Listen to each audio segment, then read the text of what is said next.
Hi అండి, అందరికీ నమస్కారం. Welcome back to my channel. ఈ వీడియోలో ఇప్పుడే అందిన వార్త అండి. ఇప్పుడే పూర్తయిన ఏపీ క్యాబినెట్ మీటింగ్ అండి.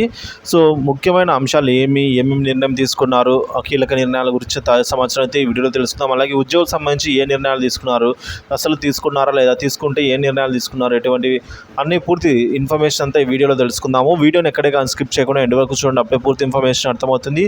అలాగే వీడియో చూస్తున్న ప్రతి ఒక్కరు వీడియోకి ఒక లైక్ కొట్టండి. ఇక ఆలస్యం చేయకుండా వీడియోలోకి అయితే వెళ్ళిపోదాము.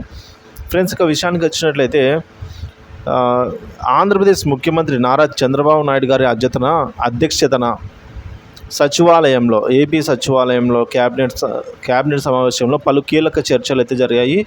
డిప్యూటీ సీఎం పవన్ కళ్యాణ్ మంత్రులంతా హాజరైన క్యాబినెట్ సమావేశం పలు గ్రీన్ సిగ్నల్ అయితే అందాయండి పలు కార్యక్రమాలకు.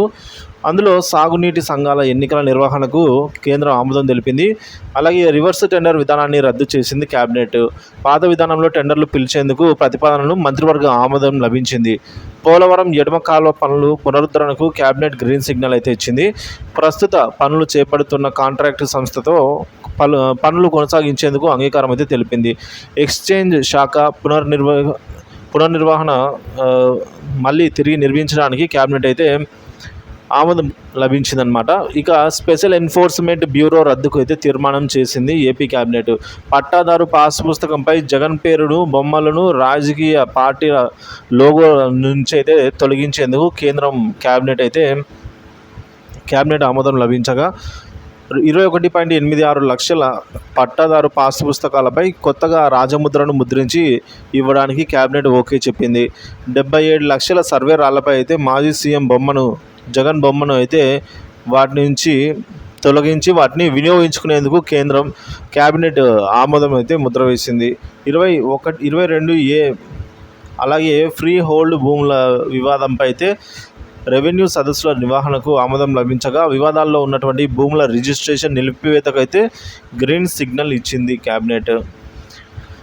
రాష్ట్రంలో కొత్తగా 22,774 రేషన్ దుకాణాల ఏర్పాటుకు క్యాబినెట్ నిర్ణయం తీసుకుంది. కొత్తగా ఏర్పాటు చేసిన రేషన్ షాపులలో ఈ-పోస్ మిషన్ల కొనుగోలుకు 11.51 కోట్ల రూపాయల నిధులను అయితే విడుదల చేసేందుకు క్యాబినెట్ ఆమోద ముద్ర వేసింది. ఇక స్టార్సెక్స్ బియ్యం స్థానంలో రేషన్ షాప్లో ఫోర్టిఫైడ్ బియ్యం అందించేందుకు క్యాబినెట్లో చర్చ సాగింది. రీఫైండ్ బియ్యం సరఫరా చేయడం వల్ల 330 కోట్లు ఆదా అవుతాయని అయితే అంచనా వేసింది. సీఎం పేషీ అలాగే సీఎంఓ అధికారుల పేషీల్లో 71 పోస్టులకి ఆమోదం లభించగా మంత్రుల పేషీలో బలోపేతం కోసం 96 పోస్టుల భర్తీకి క్యాబినెట్ గ్రీన్ సిగ్నల్ ఇచ్చింది. ఇక విజన్ 2047 రూపకల్పనపై క్యాబినెట్లో చర్చ సాగింది. కొత్త మద్యం పాలసీ తెచ్చే అంశాన్ని క్యాబినెట్ ముందుకైతే ప్రతిపాదనలు వచ్చాయి. ఉచిత ఇసుక విధానాన్ని సులభతరం చేసేందుకు తీసుకునే నిర్ణయాలపైన క్యాబినెట్ ముందుకైతే ప్రతిపాదనలు పెట్టారు. సో ఇక్కడ మనము వీటన్నిటిలో సంబంధించి ఉద్యోగులకు సంబంధించి ఎటువంటి నిర్ణయము తీసుకోలేదండి. సో ఎటువంటి చర్చ కూడా అక్కడ జరగలేదు. ఏపీ క్యాబినెట్ సమావేశంలో ఇప్పుడు చర్చించుకున్నవి కీలక నిర్ణయాలు అన్నమాట. సచివాలయంలో చంద్రబాబు అధ్యక్షతన అయితే భేటీ, హాజరైన డిప్యూటీ సీఎం పవన్ కళ్యాణ్ గారు, మంత్రులు.